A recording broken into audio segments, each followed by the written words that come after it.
Alright, so for today we are going to be thinking trout, lake fishing, classic flies, standbys, flies that work, all that good stuff. But we're also going to be thinking about new people coming into the sport. This is the beginning for a lot of people of a new tying season, the end of a trout season, whatever it might be. So you might be spending some more time behind the vise this winter, getting ready for the next season, whatever it might be. So we are going classic woolly bugger, and to start things off we do have the Ahrex NS122 size 6, and for the bead just got a little plummeting tungsten bead there.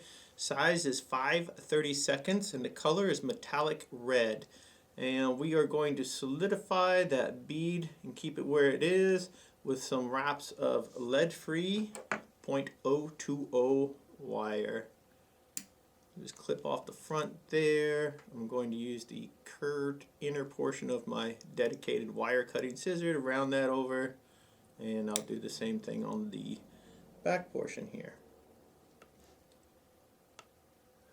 Right. Sometimes, you know, as fly tiers and fishers, we get into that mode where the people that we fish with or talk to a lot, you know, they're kind of around the same skill level as we are. However, there's always somebody new getting into the sport, and sometimes it's fun, at least for myself, to think about that and go, well, yeah, let's tie some of those bugs that we learned so long ago, because they still work. They're still great bugs. They're iconic classics for a reason.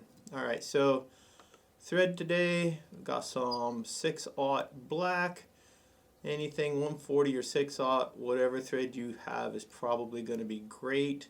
You could use olive if you wanted, but it's not a big necessity. Alright, so if you see on this shank, there's some curvature at the back here. And typically when you tie a woolly bugger, it's going to be more of a traditional, less of a gap, you know, longer shank that's straight.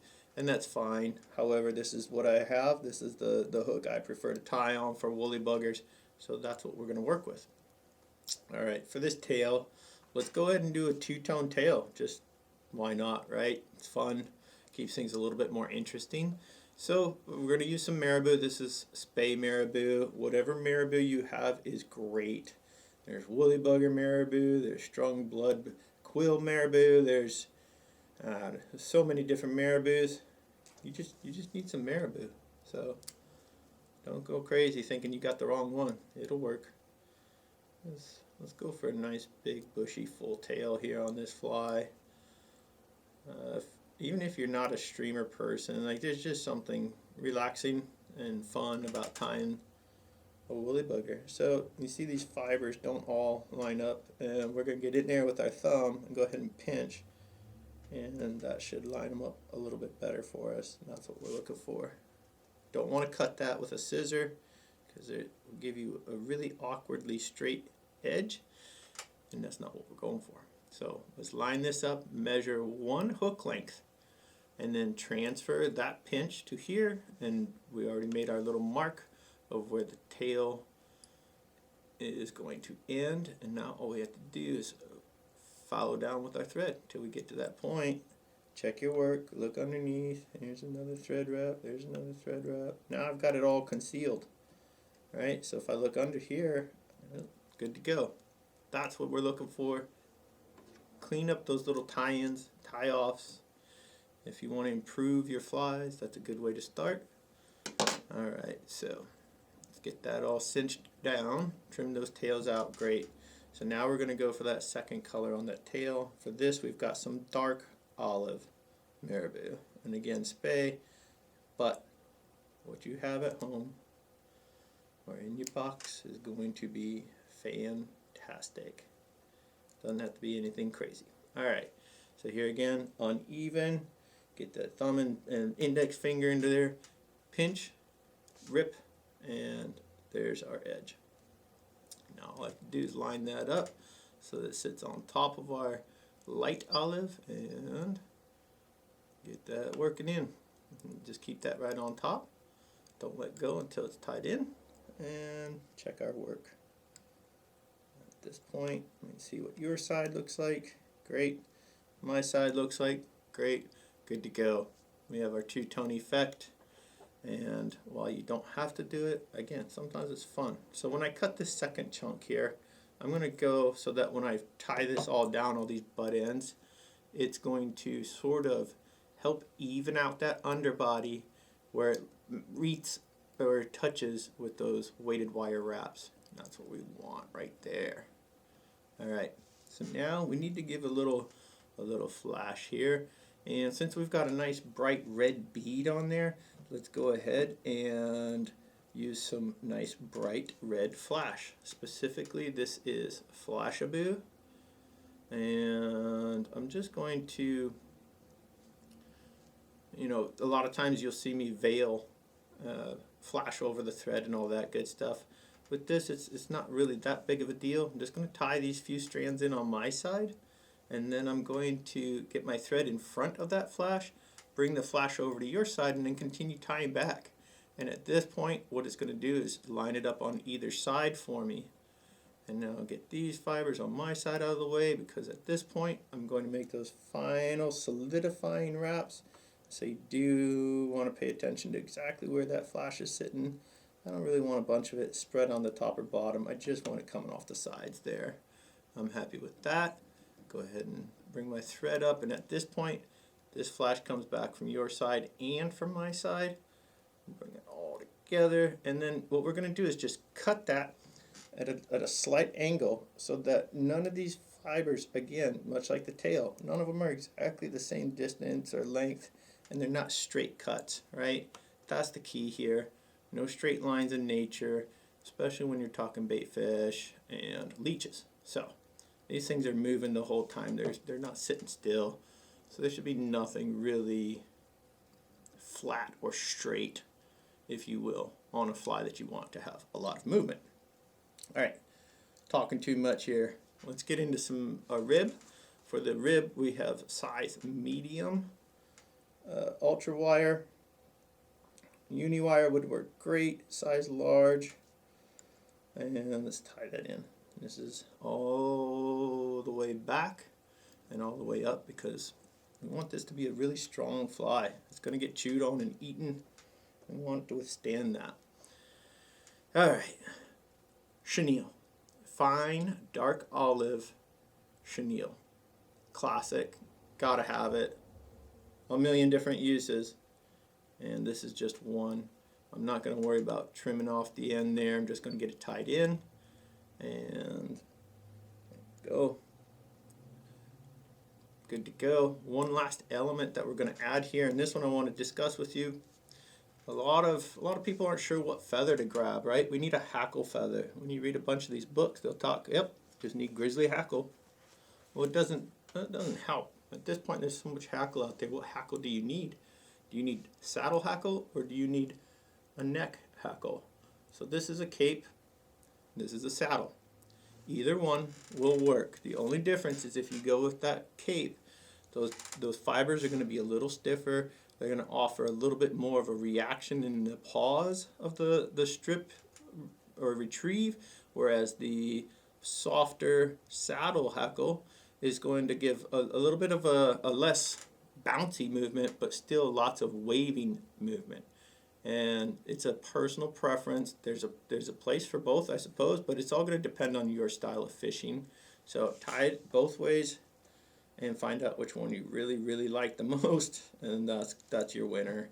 Myself, I prefer a softer hackle on a woolly bugger. So there you go. I'm going to use a saddle feather, and I'm going to tie this in so that it's coming over the hook eye, and I've trimmed the base out so I've got a nice clean tie-in area, but don't trim all the way to the quill because we want these little bit of trimmed fibers to act like little teeth, and they're going to grab that thread for us, which as we wrap this in is just going to make, again, a stronger fly. That's what we're all about here.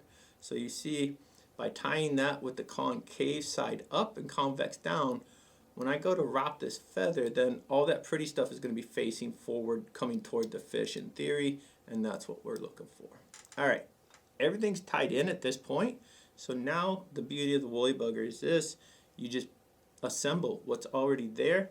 For this first wrap though, for the strength of our wire and our rib, and for cleanliness so that there's no slippage of that wire, I'm just going to take that first wrap behind it, pull the wire back, and then continue wrapping forward and touching wraps.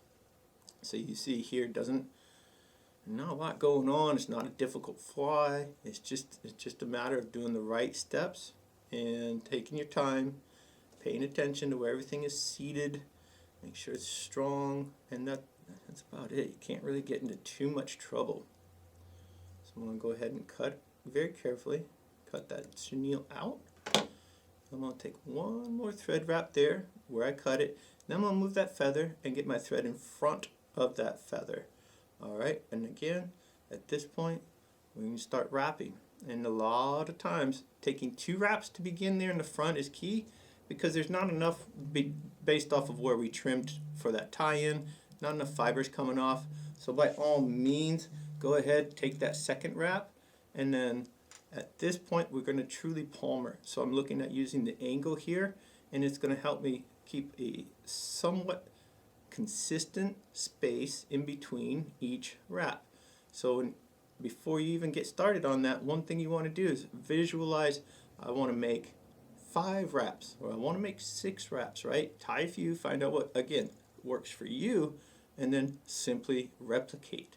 So at this point, this will be my last wrap with this feather, but I've got nothing to grab it with except for this wire. So there's our first wire grab, and now it's seated. At this point, I'll start the opposite angle of what I did for my hackle, and I'm going to look at that same spacing moving forward as I did wrapping the feather back.